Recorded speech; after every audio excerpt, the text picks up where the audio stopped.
অত্যন্ত দুঃখের সাথে জানাতে হচ্ছে ভাই, দুঃখজনক হলেও সত্যি কথা। সেটা হচ্ছে আমার দেশের জনগণ কিছু থেকে কিছু হলে, পানির থেকে চুন খসলেই পেট নীতি নিয়ে অনেক বেশি টানাহিঁচড়া করে।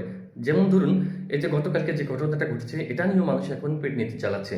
যেমন একদল লোক এটা প্রমাণ করতে ব্যস্ত যে আপার আমলেই ভালো ছিল। বুঝতে পারছেন তো কোন আপার কথা বলছি? যে আপা এখন সেই দেশেই আছে।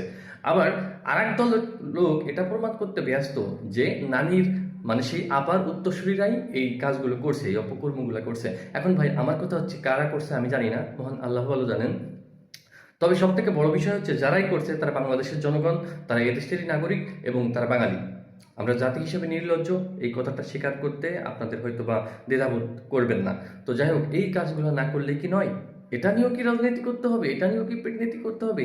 যেখানে আমার মুসলিম ভাই বোনেরা একের পর এক, মানে কি বলবো, মানে অসহনীয় একটা অবস্থা আপনারা দেখতে পাচ্ছেন সোশ্যাল নেটওয়ার্কিং জগতে যে কি হচ্ছে। এখনো সময় আছে, আপনারা ঐক্যবদ্ধ হন, ইসলামের জন্য কাজ করুন, আল্লাহর জন্য কাজ করুন, পেটনীতি করবেন না।